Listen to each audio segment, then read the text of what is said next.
Madame, Monsieur, bonsoir. 2 jours après l'attentat de la place de l'Étoile, les policiers sont de plus en plus persuadés d'avoir affaire à une seule et même équipe de terroristes. Les mesures de sécurité ont été renforcées encore à Paris et en province, où les alertes à la bombe se multiplient. Les retours de vacances ont été meurtriers aujourd'hui avec un grave accident à la sortie du tunnel de Chamoise. Dans ce journal également, les inondations dramatiques au Maroc, une interview exclusive du président croate et une rencontre avec un maître du cinéma, Bernardo Bertolucci.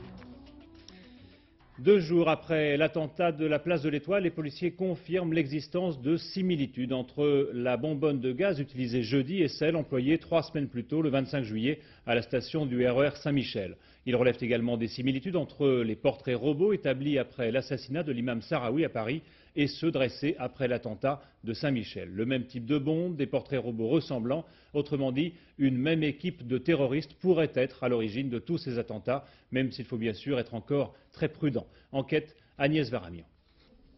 Les 2 bombes de l'avenue de Friedland et du RER Saint-Michel ne feraient qu'une. À chaque fois, il s'agit d'une bonbonne de gaz remplie d'explosifs. Et sur les lieux, dans les 2 cas, les restes d'une pile électrique ayant pu servir à un détonateur ont été retrouvés. L'origine exacte des 2 explosifs est encore méconnue, mais dans les 2 cas, il s'agirait d'un mélange liquide, non incendiaire. Similitude encore, les 2 engins avaient été remplis en partie de boulons de ce type. Même méthode, même fabrication et peut-être donc même terroriste, mais il est un peu tôt pour en être certain. Hier, le rapport du laboratoire central sur l'explosion du 25 juillet n'était pas encore dactylographié. Et en attendant les conclusions des experts sur les similitudes matérielles entre les 2 actes, les enquêteurs travaillaient sur les témoignages. 2 portraits robots ont été en effet établis à partir des déclarations jugées sérieuses de ce cycliste. Et c'est désormais au juge Levert, chargé de l'enquête, de décider de leur diffusion au public ou plus confidentiellement aux services de police sur tout le territoire français. Hier soir, nos confrères de RTL ont reçu une revendication de l'attentat de l'avenue de Friedland, signée GIA Commandement Général. Un groupe encore inconnu il y a peu, mais qui avait déjà appelé la même station de radio après le 25 juillet. Selon les enquêteurs, cet appel n'est pas authentifiable. Ce matin, les témoins ont encore été entendus à la brigade criminelle. Parmi eux, un touriste hongrois dont les 2 enfants ont été blessés. Accompagné de son interprète, il est venu comme une quarantaine d'autres témoins faire sa déposition.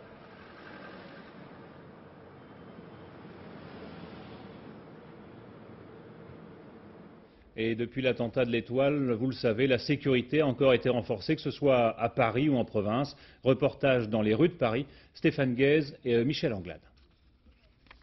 Nous vous demandons de nous signaler tout colis ou bagage qui vous paraîtrait suspect. Le message diffusé à intervalle de 5 minutes rappelle qu'à la gare Saint-Lazare, comme dans toutes les gares parisiennes, des mesures de sécurité ont été prises. Poubelles neutralisées, présence policière renforcée et plus de 4000 contrôles d'identité effectués chaque jour à Paris depuis l'attentat de Saint-Michel.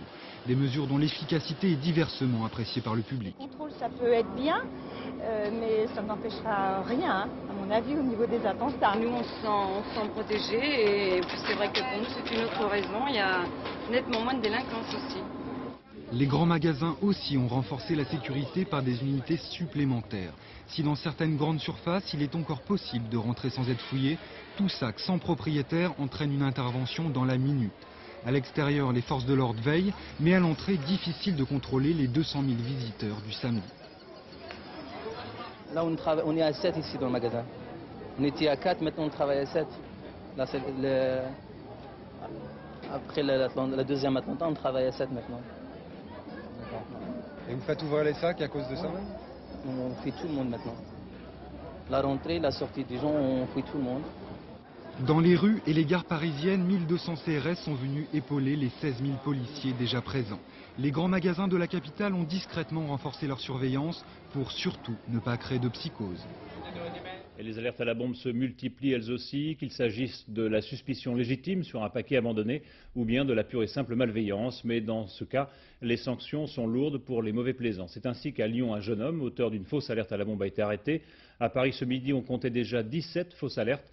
À Avignon, c'est la gare qui a dû être évacuée pour la 2e fois en 2 jours. Reportage à Marseille, Patrice Velay et François-Xavier Bunel. Après le tir, personne ne bouge, force de sécurité.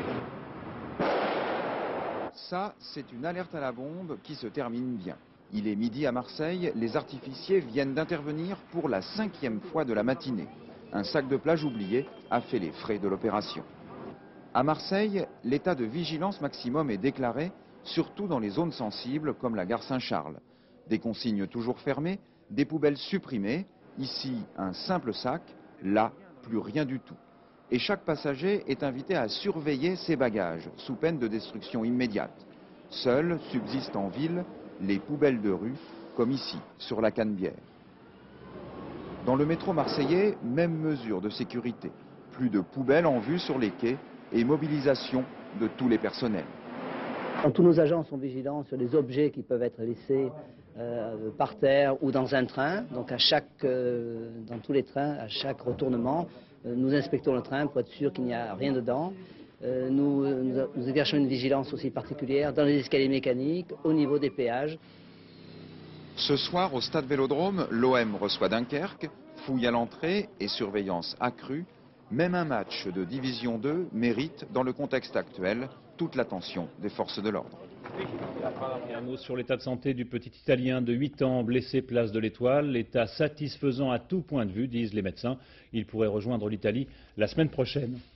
Pour les journaux algériens, les islamistes du GIA sont bien derrière les attentats parisiens, mais la une de la presse algérienne ce matin était plutôt consacrée aux prochaines élections qui sont programmées le 16 novembre, alors que le GIA a frappé au cœur de l'appareil d'État dans ce que l'on appelle le Club des Pins. Christian Marimono. 48 heures après la triple explosion dans la résidence Le Club des Pins, le groupe terroriste aurait été identifié et un des membres du groupe tué. C'est ce qu'affirment les services de sécurité. 2 voitures piégées ont explosé au cœur même de cette résidence d'État fréquentée par des dignitaires du régime et leurs familles. Une femme et une enfant de 7 ans ont été tuées, 7 autres personnes ont été blessées. De sources officielles, le groupe aurait bénéficié de complices, notamment 2 chauffeurs de l'entreprise qui gère le club. Ces attentats font partie de la série d'explosions de voitures piégées que connaît la région algéroise depuis le mois de juillet. Ces derniers ont eu lieu le jour de l'annonce de la tenue d'élections présidentielles fixée au 16 novembre prochain. Et en Espagne, les indépendantistes de l'ETA ont revendiqué aujourd'hui la tentative d'attentat contre le roi Juan Carlos. Ils ont même précisé que leurs commandos, en 2 occasions, avaient eu le roi en ligne de mire. Bison Futé avait presque vu juste. Il y a bien eu des bouchons ce matin sur les routes dans les sens des retours, mais il y a surtout eu des accidents. 4 personnes ont trouvé la mort et 4 autres ont été blessées dans un très grave accident sur l'autoroute A40 entre Mâcon et Genève. Antoine Cormery et Jean-François Granier. Sur les écrans de contrôle du tunnel de Chamoise entre Mâcon et Genève, des gyrophares et des ombres qui s'activent autour de la carcasse d'un véhicule. Il était 5 heures ce matin lorsqu'une voiture a percuté sous ce tunnel de montagne un poids lourd qui venait en sens inverse. C'est la première fois que je voyais une masse de véhicules aussi encastrés les unes dans les autres et autant de dégâts autour. 4 morts, 4 blessés et des statistiques qui font de ce tunnel autoroutier un endroit particulièrement dangereux. C'est peut-être des gens aussi qui ont l'habitude de rouler sur autoroute et qui à cet endroit de l'autoroute sont un peu surpris qu'il y ait un sens de trafic, un sens inverse de trafic, parce que le tunnel de Chamoise est un tunnel à 2 voies de circulation, une dans chaque sens. Une situation qui ne devrait pas durer. En décembre prochain, un 2e tunnel ouvrira la circulation. D'autres accidents moins graves ont émaillé ce samedi de grand retour, une journée où les principales difficultés se sont concentrées autour de Bordeaux, sur l'autoroute A10, où l'on a compté jusqu'à 17 km de bouchons à 13 heures. L'après-midi a été plus fluide. À 17 heures, il fallait tout juste 5 minutes pour franchir en Île-de-France la barrière de péage de l'autoroute du Soleil. Allez savoir pourquoi les bikers, une fois par an, ont décidé de se réunir à Quinha, près de Clermont-Ferrand. C'est le plus grand rassemblement de motos d'Europe. La bière coule à flot et le port du cuir est conseillé. Didier Guyot et Thierry Monnier. Soyez les bienvenus à Quinha, un paisible petit village du Puy-de-Dôme qui en l'espace de 4 jours se métamorphose en mecque de la moto. Il y a 7 ans, ils n'étaient que quelques centaines. Aujourd'hui, ce sont 30 à 40 000 inconditionnels de la Harley-Davidson qui se donnent rendez-vous ici. Ils n'ont qu'une passion, la moto, et toute leur vie s'organise autour de cette maîtresse adulée. C'est une sympathie, une ambiance, un bon contact, les mecs sont sympas, les mecs se côtoient, il y a des Américains, il y a des Anglais, des Canadiens, il y a tout le monde. Je crois que c'est vraiment un grand fun. Cet univers, c'est notre passion, c'est notre vie, c'est notre quotidien. Donc Voilà la raison de notre présence aujourd'hui. Au départ, c'est Harley Davidson. Mais toutes motos confondues, c'est pas mal aussi. Parce que tous les motards sont sympas quand même. On est là pour faire la fête. Pendant 4 jours, on se libère, loin de tout interdit. Mais on est là aussi pour se comparer, pour se jauger, pour se faire admirer. Tatouage, alcool, bruit et fureur de vivre forment un cocktail explosif. Mais ne vous fiez pas aux apparences. Bien souvent, derrière ces gros bras, se cache un cœur d'or. Quand ils sont arrivés, tout déguisé comme ça, plein de tatouages, il y a toujours, on n'a pas l'habitude, hein, il y a une certaine répulsion, un certain racisme. Hein, et puis bon, en discutant, on s'est aperçu qu'on se comprenait et qu'on pouvait faire affaire ensemble, quoi, disons. C'est un peu un État indépendant qui se crée, un État avec ses règles, ses coutumes, ses totems et ses motards qui ne sont en rien rejetés par la population. Ils sont très gentils. C'est très gentil et jamais j'ai eu de problème avec eux, au contraire. Mais il y a quand même une espèce de liberté de vivre. C'est une espèce de clan, c'est difficile à définir, mais en même temps c'est impressionnant quand même. Alors vous qui êtes pris de liberté ou amoureux de la moto, Quinha, ce week-end, vous tend les bras. Il s'agit de motos toujours, mais celles-là se disent vertes. Chaque année, en Aveyron, pour organiser leur rallye dans les montagnes, les organisateurs du quadruple avironnais restaurent et débroussaillent les chemins de la région, des chemins souvent devenus impraticables au fil du temps. Marc Maisonneuve et Bernard Ronflet. L'Aveyron, à 10 h du soir en été, on n'est pas dérangé par le bruit des autoroutes.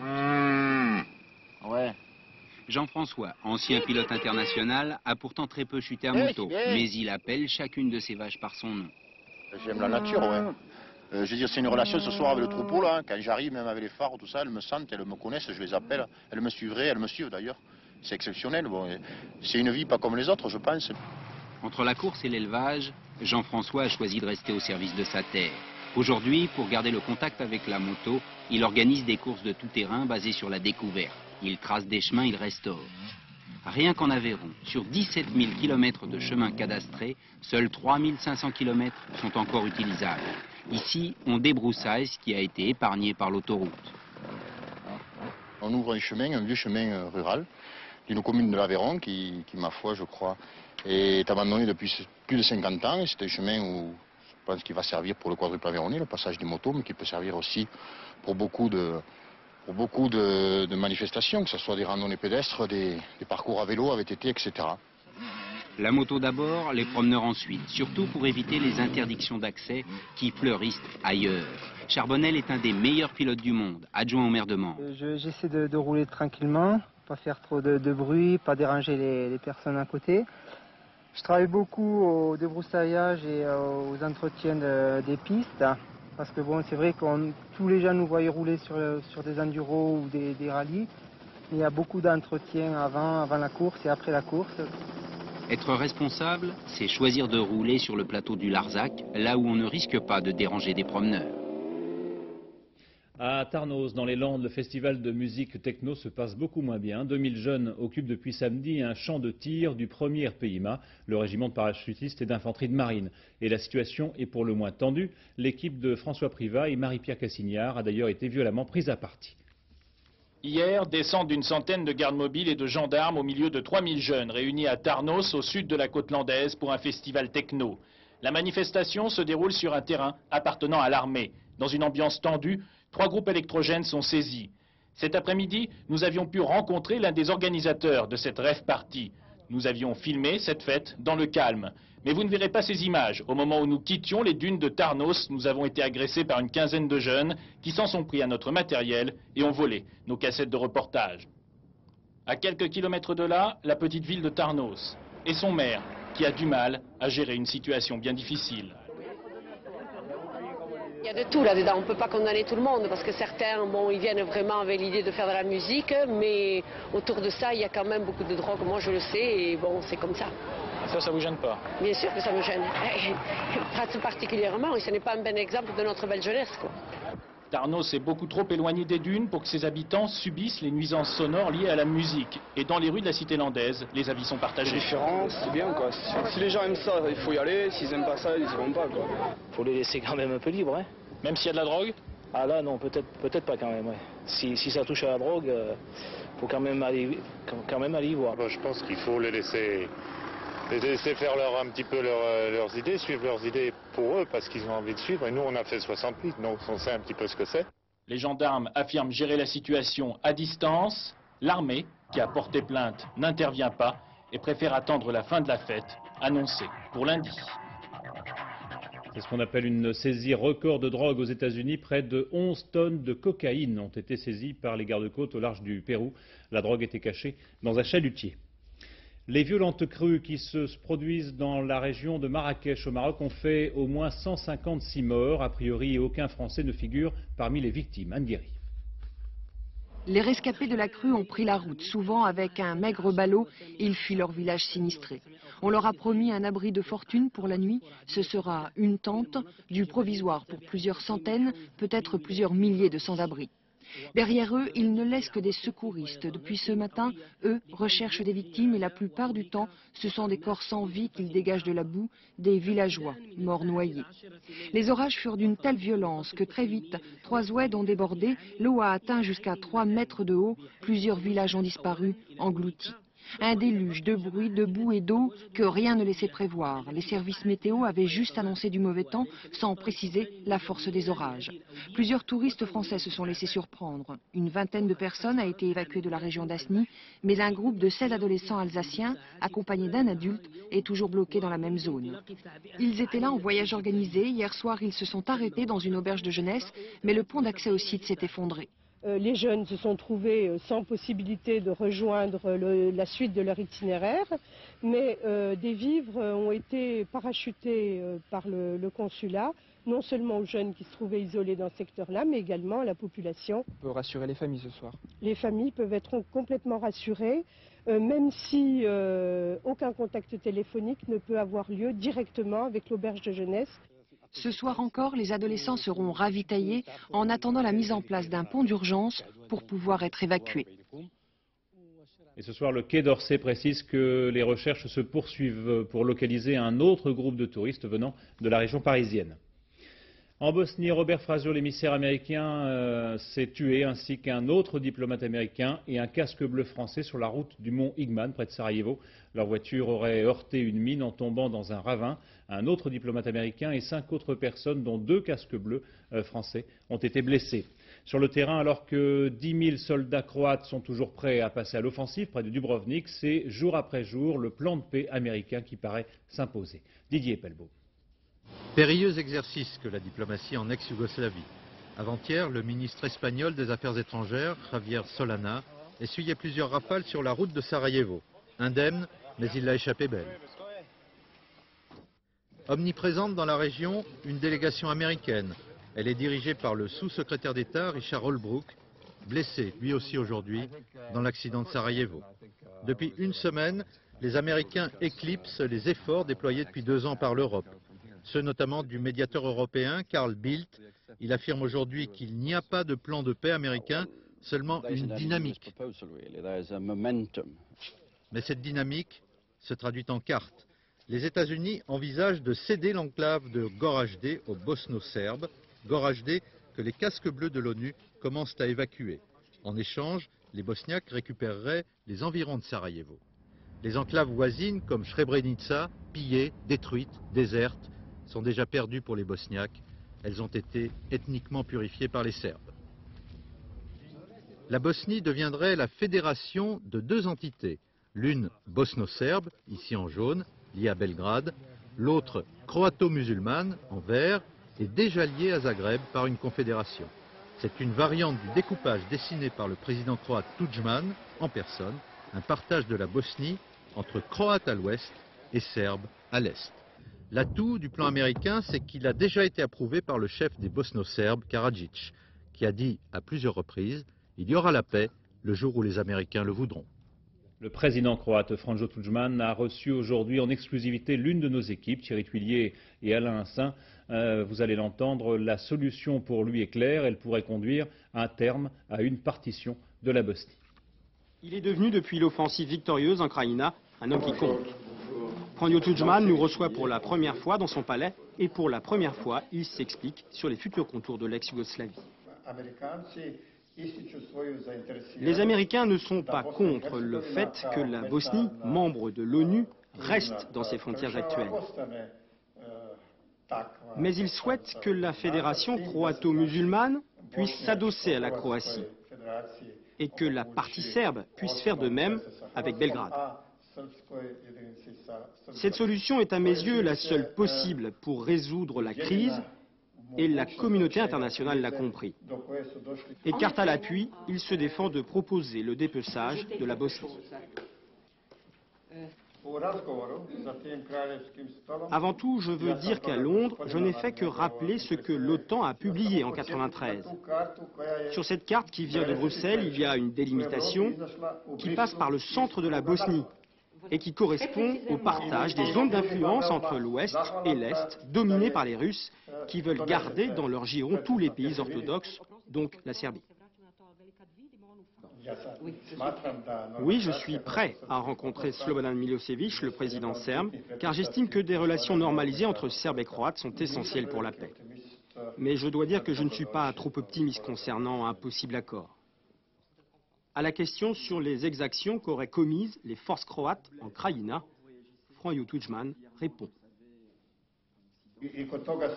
On dit que la Croatie a pratiqué la purification ethnique, mais ce n'est pas vrai, car mon gouvernement et moi-même avons lancé un appel pour que les Serbes de Krajina restent. Avant de nous quitter, le président croate nous confie que si l'initiative américaine échoue, alors la Croatie serait en droit de reprendre la Slavonie orientale et d'aider les musulmans à poursuivre leur offensive en Bosnie. C'est en Angleterre un souvenir douloureux, le souvenir de tous ces soldats morts pendant la Deuxième Guerre mondiale en se battant contre le Japon. Alors la commémoration de cet événement, 50 ans après la capitulation japonaise, revêtait cette année un faste particulier. Isabelle Béchler. Quelques prières et 2 minutes de silence en souvenir des soldats britanniques et du Commonwealth morts pendant la Seconde Guerre mondiale. La reine Elisabeth arborait une robe parsemée de coquelicots, les fleurs du souvenir des anciens combattants. Les mêmes fleurs qu'allait larguer un bombardier Lancaster sur le parcours de la parade. Ce 19 août est un jour que les vétérans attendaient avec impatience, plus encore que les cérémonies du débarquement ou de la capitulation nazie. Cette fois-ci, c'était leur fête à eux. Chacun avait fait reluire ses médailles à l'occasion du cinquantenaire de la fin de la guerre du Pacifique. Souvenirs d'Asie, souvenirs de campagne, retrouvailles, nostalgie.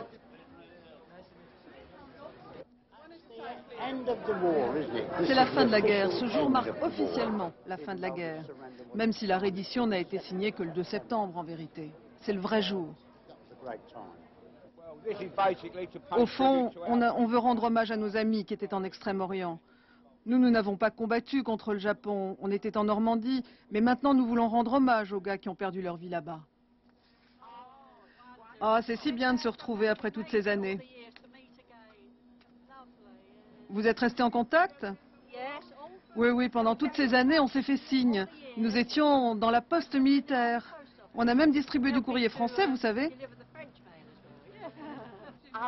Moi, j'étais dans l'agriculture. Je ne suis pas partie loin, j'ai bêché pour la victoire. Oh, les gens à qui nous pensons sont ceux qui ne sont pas revenus de là-bas, vous savez. Ce n'est pas un jour de victoire. Pour nous, c'est un jour de tristesse. C'est plutôt un jour de commémoration que de célébration. La princesse Diana, ses fils et le prince Charles, la famille au complet, pour la 2e fois seulement cette année, l'événement n'aura pas échappé aux chroniqueurs royaux. C'était pour saluer les vétérans de la campagne de Birmanie et rendre hommage à ceux qui étaient morts près du pont de la rivière Kwai. Des anciens combattants qui ne boudaient pas leur plaisir d'ailleurs d'avoir finalement eu raison des Japonais. Ils agitent ici une de leurs prises de guerre favorites, un oriflamme repris à l'ennemi d'alors. En Allemagne, une quinzaine de néo-nazis ont été arrêtés à Hambourg. Ils voulaient honorer la mémoire du dauphin d'Adolf Hitler, Rudolf Hess. Et puis près de Oldenburg, ce sont 45 punks qui ont été interpellés. Ils avaient annoncé un rassemblement sur le modèle des Jours du chaos qui ont dévasté un quartier de Hanovre il y a environ 2 semaines. Un peu de sport maintenant, d'abord pour saluer la belle performance des Français au championnat d'Europe de VTT en Tchécoslovaquie.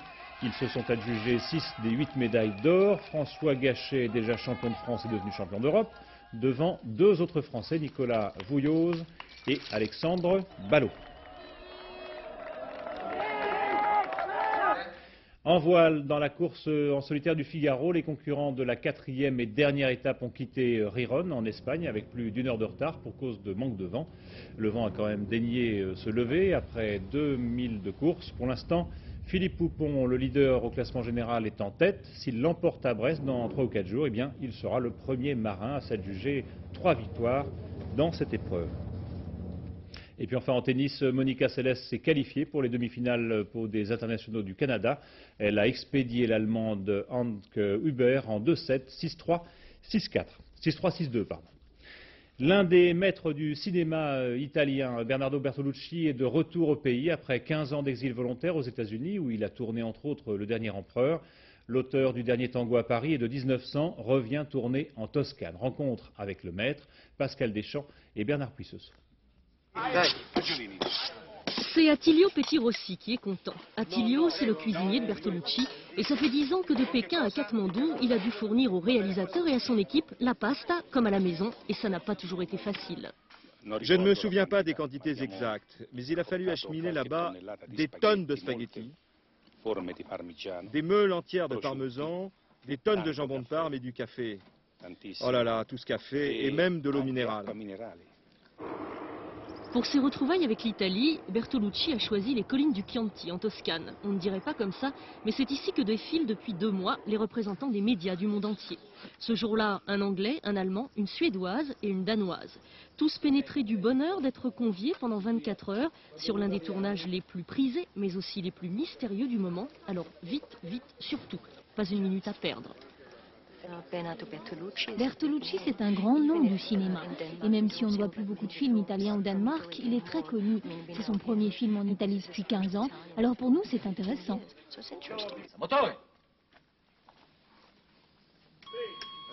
Après ce qu'on appelle sa trilogie orientale, Bertolucci tourne un film plus intimiste, Stealing Beauty, La beauté dérobée, ou l'éducation sentimentale d'une jeune américaine en Europe. Un éloge de l'innocence dans un pays qui en manque singulièrement, car si Bertolucci n'a pas tourné en Italie pendant 15 ans, c'est qu'il ne le voulait pas. C'était le malaise d'être en Italie dans les années 80 qui m'a poussé à aller ailleurs. Un malaise terrible, un sens horrible de corruption. Et j'ai senti il y a 1 an et demi, 2, que les choses avaient changé en Italie. On a l'occasion de changer. C'est pour ça que je me suis dit, je vais retourner en Italie, un film pour peut-être saisir un moment spécial. Là, sur ça, je me suis trompé.